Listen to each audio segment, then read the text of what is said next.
18ویں پارے کا آغاز ہے۔ سورۃ المؤمنون سے ابتدا ہے۔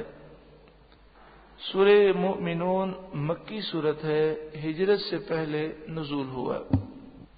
قرآن پاک کی ترتیب کے اعتبار سے اس کا نمبر 23 ہے اور نزول قرآن کے اعتبار سے اس کا نمبر 74 ہے۔ اس میں 118 آیتیں ہیں اور 6 رکوع ہیں۔ اس سورہ مبارکہ کی ابتدائی 10 آیتیں بڑی مشہور و معروف ہے۔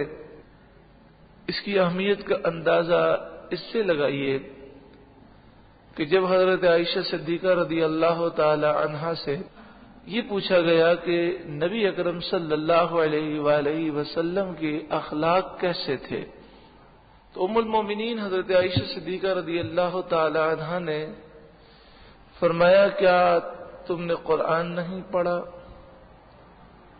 یعنی نبی اکرم صلی اللہ علیہ وآلہ وسلم کے اخلاق در حقیقت قرآن کی عملی تفسیر تھے۔ اسی طرح ایک اور موقع پر سوال کیا گیا تو حضرت عائشہ صدیقہ رضی اللہ تعالی عنہا نے فرمایا، سورہ مومنون کی ابتدائی 10 آیتیں پڑھ کر دیکھ لو، یہی نبی اکرم صلی اللہ علیہ وآلہ وسلم کے اخلاق تھے۔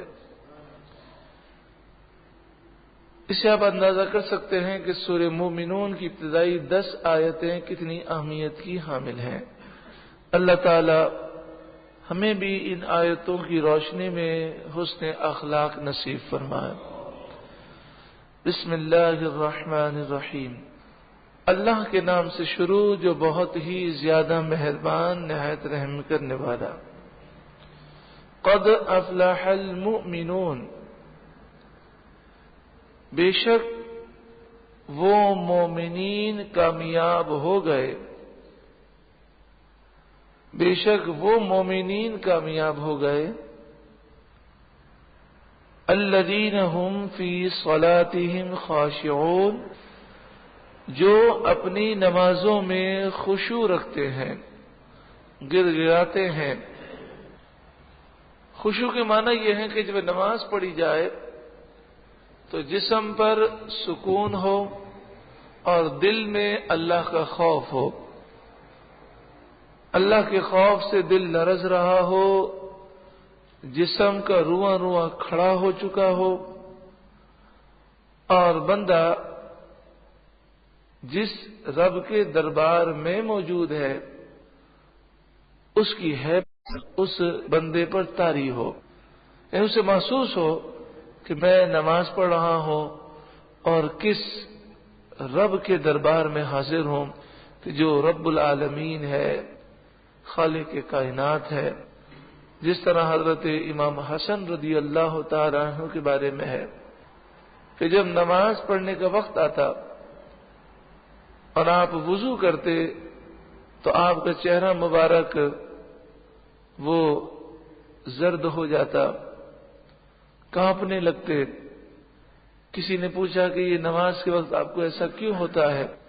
تو آپ نے فرمایا، کیا تم جانتے نہیں ہو کس کے دربار میں حاضری کا وقت آ رہا ہے؟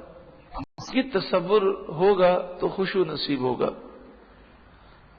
معلوم ہوا کہ کامیابی کے لیے ایمان ضروری ہے اور ایمان کے ساتھ پھر نیک اعمال ہیں، اور ان نیک اعمال میں پہلا جو عمل ہے وہ ہے نماز توجہ سے، اخلاص سے، خشوع و خضوع سے ادا کرنا۔ اللہ ہمیں درست صحیح خشوع و خضوع کے ساتھ نمازیں ادا کرنے کی توفیق عطا فرمائے۔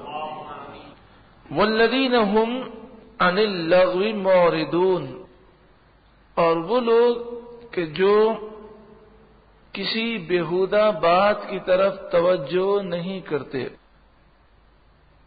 اللغو عن اللغو، ہر وہ بات جو فضول ہو، ہر وہ کام، ہر وہ گفتگو جس کا دنیاوی یا دینی کوئی فائدہ نہ ہو، ہر وہ کام، ہر وہ گفتگو جس میں گناہ ہو، اللہ کے نیک بندے ان تمام چیزوں سے اعراض کرتے ہیں۔ کسی بزرگ نے کیا خوب فرمایا، آپ نے فرمایا دنیا میں مصیبتیں بہت ہیں، لیکن سب سے بڑی مصیبت وقت کا فضول ضائع ہو جانا، سب سے بڑی مصیبت وقت کا فضول ضائع ہو جانا، کہ کل بروز قیامت اس پر سب سے زیادہ حسرت ہوگی۔ والذین هم للزکاة فاعلون، اور وہ زکوٰۃ ادا کرتے ہیں، یعنی مکمل زکوٰۃ دیتے ہیں، کہاں دینی ہے وہ جانتے ہیں۔ زکوٰۃ کے مسائل سمجھنے کے لیے باہر شریعت کا 5واں حصہ ضرور پڑھیں۔ اس کے علاوہ ایک سی ڈی ہے جس کا نام ہے انوکھی تجارت، اسے آپ سماعت کیجیے۔ والذین هم لفروجہم حافظون، اور وہ اپنی شرمگاہوں کی حفاظت کرتے ہیں، وہ بدکاری نہیں کرتے، زنا نہیں کرتے۔ اصل جو مقصود ہے وہ تو بدکاری سے بچانا ہے۔ چیز جو اس طرف لے جا سکتی ہے شریعت نے اس چیز کو بھی حرام قرار دیا۔ مثلا نامحرم عورت کی طرف دیکھنا، اس سے بلا ضرورت گفتگو کرنا، اس سے ہاتھ ملانا، اس کے بدن کو چھونا، تنہائی میں ملاقات کرنا، یہ ساری چیزیں اسلام نے حرام قرار دی تاکہ بندہ جو ہے وہ زنا کی طرف بڑھ ہی نہ سکے۔ جو ان احکامات پر عمل کرے گا وہ کبھی اس گناہ میں مبتلا نہیں ہوگا۔ الا علی ازواجہم، مگر اپنی بیویوں پر، او ما ملکت ایمانہم، یا اپنی شرعی کنیزوں پر۔ فی زمانہ شرعی کنیز کہیں بھی نہیں ہے۔ فإنہم غیر ملومین، تو ان پر کوئی ملامت نہیں ہے، یعنی میاں بیوی کے جو تعلقات ہیں وہ تعلقات میں کوئی ملامت نہیں ہے، حلال میں کوئی ملامت نہیں ہے۔ فمن وراء ذلک، جو کوئی اس کے علاوہ چاہے، یعنی حلال ذریعے کے علاوہ کوئی اور طریقہ اپنی شہوت پوری کرنے کے لیے وہ اختیار کرے، فَأُولَئِكَ هُمُ الْعَادُونَ، تو یہی لوگ حد سے بڑھنے والے ہیں۔ وَالَّذِينَ هُمْ لِأَمَانَاتِهِمْ، اور وہ لوگ جو اپنی امانتوں، وَعَهْدِهِمْ، اور اپنے عہد، راعون، ان کی رعایت کرتے ہیں، یعنی امانتوں کا خیال کرتے ہیں، امانتیں واپس کرتے ہیں، اور جو عہد کیا ہے اس کو پورا وہ کرتے ہیں۔ والذین هم علی صلواتہم یحافظون، اور وہ لوگ جو اپنی نمازوں کی حفاظت کرتے ہیں۔ شروع میں بھی نماز کا ذکر اور آخر میں بھی نماز کا ذکر، یعنی نماز خشوع و خضوع سے بھی پڑھتے ہیں اور پابندی سے پڑھتے ہیں، نمازوں کی حفاظت کرتے ہیں۔ اولئک هم الوارثون، یہی لوگ مالک ہیں۔ کس کے مالک ہیں، کس کے وارث ہیں؟ الذین یرثون الفردوس، وہ جنت الفردوس کے مالک ہیں۔ ہم فیہا خالدون، وہ اس میں ہمیشہ رہنے والے ہیں۔ نبی اکرم صلی اللہ علیہ وآلہ وسلم نے فرمایا سب سے اعلیٰ جنت جنت الفردوس ہے۔ جب بھی رب سے جنت مانگو تو جنت الفردوس کو سوال کرو۔ اللہ تعالی ہمیں بھی ان صفات کا حامل بنا دے اور ہمیں بھی جنت الفردوس کا وارث بنائے۔ پھر ان اوصاف کو ہم دہراتے ہیں۔ نماز میں خشوع و خضوع، ہر فضول بیہودہ بات کام سے اعراض کرنا، زکوٰۃ کو ادا کرنا، اپنی شرمگاہ کی حفاظت کرنا یعنی پاکیزگی اختیار کرنا، امانتوں کی حفاظت کرنا، عہد کی حفاظت کرنا اور نمازوں کی حفاظت کرنا۔ وَلَقَدْ خَلَقْنَا الْإِنسَانَ مِنْ سُلَالَةٍ مِنْ طِينٍ، بے شک ہم نے انسان کو پیدا کیا من سلالۃ من طین، سلالہ خلاصے کو کہتے ہیں، نچوڑ کو کہتے ہیں، چنی ہوئی مٹی سے پیدا کیا۔ ہم نے حضرت آدم کو چنی ہوئی مٹی سے پیدا کیا۔ ثم جعلناہ نطفۃ، پھر ہم نے انسان کو نطفہ بنایا، پانی کی بوند بنایا، فی قرار مکین، ایک مضبوط ٹھہراؤ میں، وہ ماں کا پیٹ ہے کہ جس کے اندر وہ باریک سا نقطہ محفوظ ہو جاتا ہے۔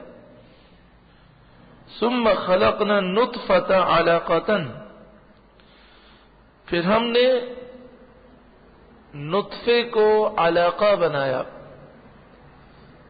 یعنی وہ جو ماں کے پیٹ میں نطفہ تھا وہ جمع ہوا خون بن گیا۔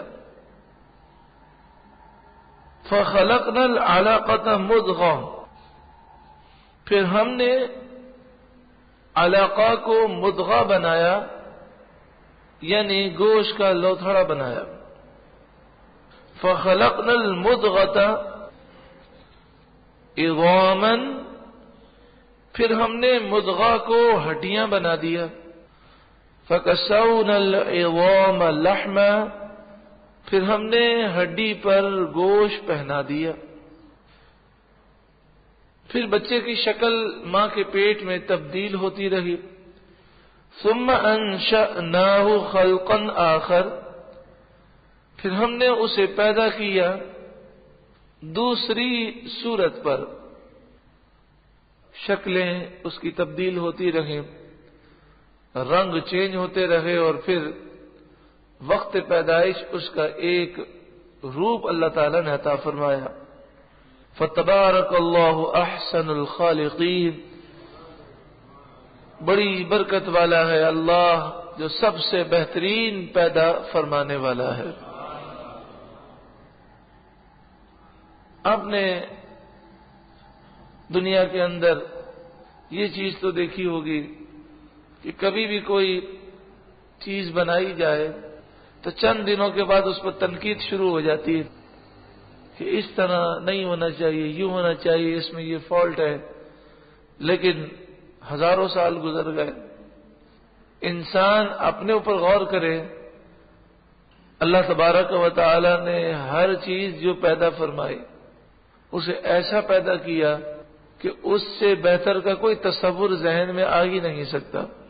صرف یہ ہم اکثر یہ کہتے ہیں کہ جو اللہ تعالیٰ نے ہماری صورت بنائی اور صورت میں یہ جو انداز رکھا گیا کہ پیشانی یہاں پر ہے تو آنکھیں اس طرف ہیں تو کان اس طرف ہیں، یہ انداز اتنا پیارا ہے کہ دنیا کا کتنا بڑے سے بڑا آرٹسٹ ہو وہ اس کو آگے پیچھے کرے گا تو حسن وہ پیدا کر ہی نہیں سکتا۔ اور پھر رب کا کتنا کرم ہے، اگر سب کی شکلیں ایک جیسی ہوتی تو کتنی مشکل ہو جاتی۔ چیزیں وہی ہیں لیکن شکل سب کی مختلف ہے۔ ثم انکم بعد ذلک لمیتون، پھر بے شک تم اس کے بعد ضرور مرنے والے ہو۔ ثم انکم یوم القیامت تبعثون، پھر بے شک تم قیامت کے دن ضرور اٹھائے جاؤ گے۔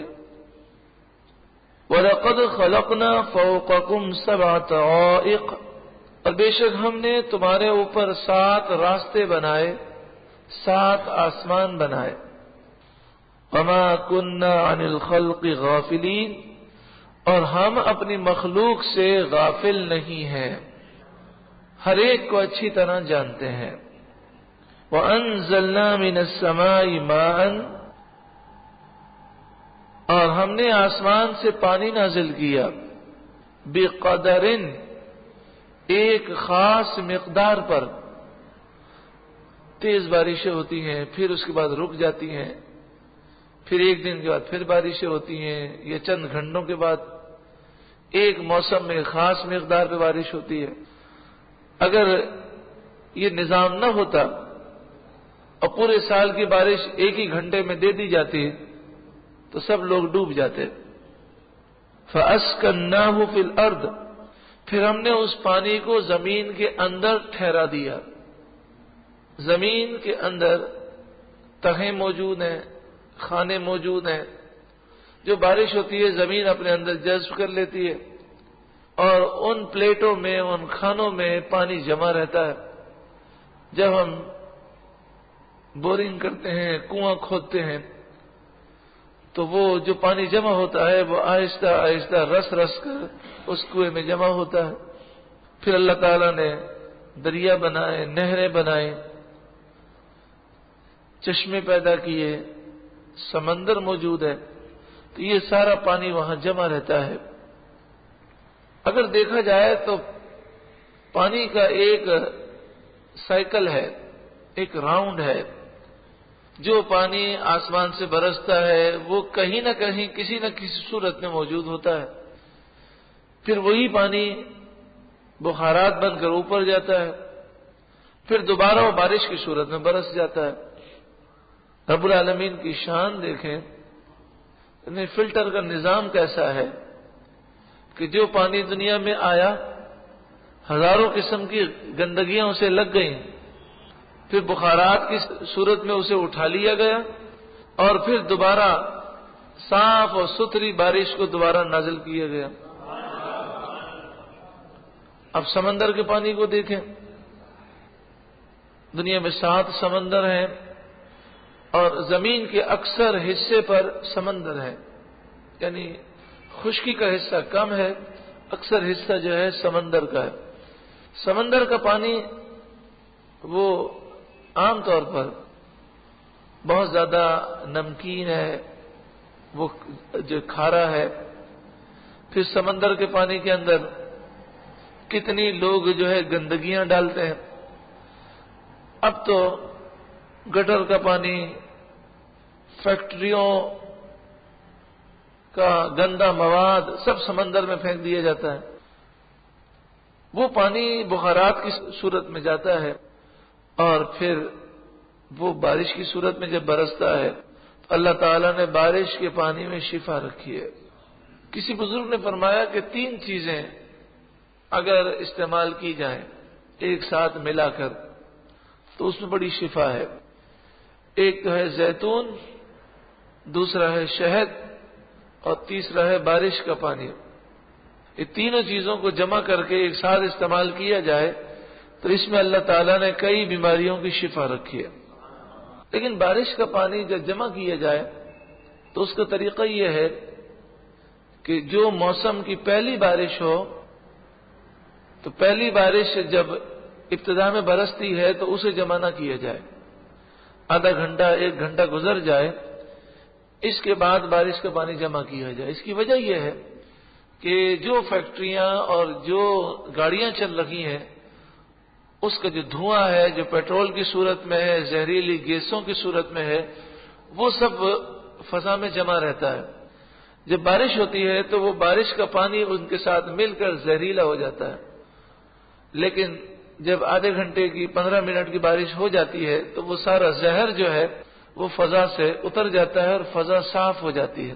اس کے بعد جو بارش کا پانی ہے وہ جمع کیا جائے، اور اس کا طریقہ یہ کہ وہ اس طرح جمع کیا جائے کہ برتن کچھ اوپر رکھا جائے تاکہ زمین سے لگنے والے چھینٹے جو ہیں وہ برتن کے اندر دوبارہ نہ جائیں.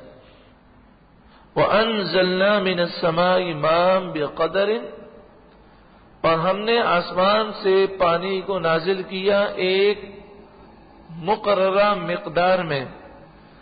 فَأَسْكَنَّاهُ فِي الْأَرْضِ، پھر ہم نے اسے زمین میں ٹھہرا دیا اس پانی کو. وَإِنَّا عَلَى ذَهَابٍ بِهِ لَقَادِرُونَ، اور بے شک ہم اسے لے جانے پر بھی قادر ہیں. یعنی جو پانی زمین میں موجود ہے سب یہ جا بھی سکتا ہے. یہ رب کا فضل ہے کہ زمین میں جو پانی موجود ہے اسے ہم استعمال کرتے ہیں. جب اس میں کمی ہوتی ہے تو اوپر سے بارش آ جاتی ہے اور ایک نظام ہمارا بنایا گیا.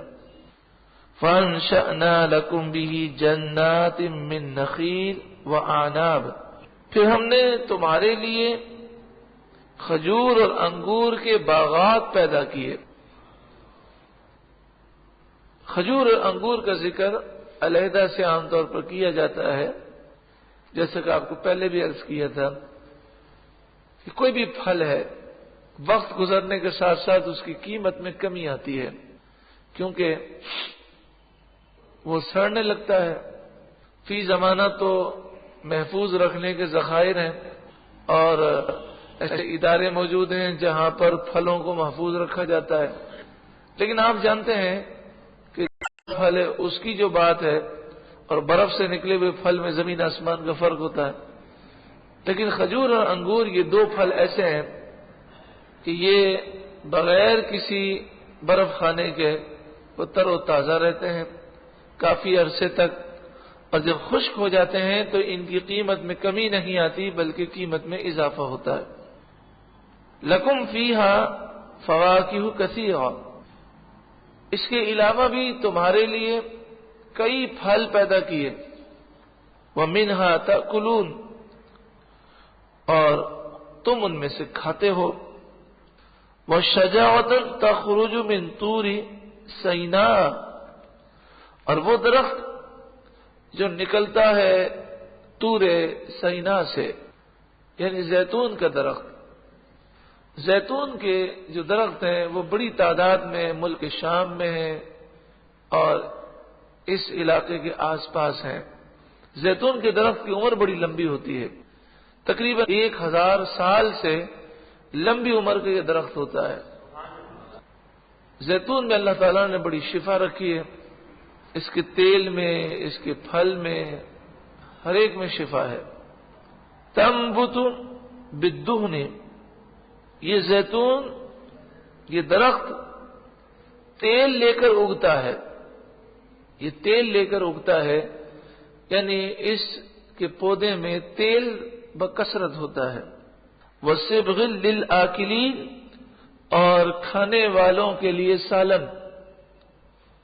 عرب میں آج بھی سالن کی جگہ پر زیتون استعمال کیا جاتا ہے، یعنی ہم سالن سے روٹی کھاتے ہیں، وہ زیتون سے روٹی کھاتے ہیں، اور اس طرح کھانا نبی اکرم صلی اللہ علیہ وآلہ وسلم کی پیاری پیاری اور میٹھی سنت مبارکہ بھی ہے۔ اور یہ تو آپ جانتے ہی ہیں کہ میرے آقا صلی اللہ علیہ وآلہ وسلم نے جس چیز کو شرف عطا فرمایا اللہ نے اس چیز میں برکت پیدا فرمائی ہے۔ وَإِنَّ لَكُمْ فِي الْأَنْعَامِ لَعِبْرَةً، اور بے شک تمہارے لیے جانوروں میں عبرت ہے، سمجھنے کا مقام ہے۔ نُسْقِيكُم مِّمَّا فِي بُطُونِهَا، جو کچھ ان کے پیٹ میں ہے اس میں سے ہم تمہیں دودھ پلاتے ہیں۔ دودھ بھی پیارے آقا صلی اللہ علیہ وآلہ وسلم کو بہت ہی پسند ہے، اور دودھ میں بھی اللہ تعالی نے بڑی طاقت اور بڑی شفا رکھے۔ حال اخبار میں ایک اس پر مقالہ آیا تھا کہ اونٹنی کا دودھ، نبی اکرم صلی اللہ علیہ وآلہ وسلم نے اونٹنی کا دودھ بھی استعمال فرمایا، بکری کا دودھ بھی استعمال فرمایا۔ اونٹنی کے دودھ میں اللہ تبارک و تعالی نے یہ طاقت رکھی ہے کہ اس سائنٹسٹ کا یہ کہنا تھا کہ اونٹنی کا دودھ کئی مہلک بیماریوں سے محفوظ رکھتا ہے، یعنی یہ جسم کے اندر دفاعی قوت بہت زیادہ بڑھا دیتا ہے، تو جراثیم کے حملوں سے جسم کو محفوظ رکھتا ہے۔ وَلَكُمْ فِيهَا مَنَافِعُ كَثِيرَةٌ، اور ان جانوروں میں تمہارے لیے کئی منافع ہیں۔ جانوروں کے منافع اگر دیکھنے ہو تو بقرہ عید کے اندر دیکھ لیں، ایک جانور ہم لیتے ہیں اور اسے بسم اللہ اللہ اکبر پڑھ کے ذبح کر دیتے ہیں، لیکن کتنے لوگوں کے لیے منافع ہیں، کتنے لوگوں کا کاروبار ہے، اربوں کھربوں روپے کا سالانہ یہ کاروبار ہے۔ ہزاروں لوگوں کو ان جانوروں کے ذریعے، صرف عید قربان کے ذریعے ہزاروں نہیں لاکھوں لوگوں کو اللہ تعالیٰ روزگار عطا فرماتا ہے۔ کتنی پیاری سنت ہے سنت ابراہیمی۔ کہ اللہ والوں کی سنت میں بھی اللہ تعالیٰ نے ایسی برکتیں پیدا فرمائی ہیں۔ وَمِنْهَا تَأْكُلُونَ، اور انہی جانوروں کو تم اس میں سے کھاتے بھی ہو۔ وَعَلَيْهَا وَعَلَى الْفُلْكِ، ان جانوروں پر اور کشتی اور بحری جہازوں پر تحملون، تم سوار کیے جاتے ہو، یہ برکتیں بھی تمہیں ملتی ہیں۔ اللہ رب العالمین کی نعمتوں کا ذکر ہے اس رکوع میں۔ پہلے کامیاب مومنین کے اوصاف بیان کیے گئے، پھر انسان کی تخلیق کا ذکر ہے، پھر آسمان کی تخلیق کا ذکر ہے، پھر بارش کا، پھر بارش سے پیدا ہونے والی نعمتوں کا، اور اس کے بعد جانوروں اور کشتیوں کا ذکر ہے۔ یہ سب اللہ کی نعمتیں ہیں۔ اللہ تعالی ہمیں شکر کرنے کی توفیق عطا فرمائے۔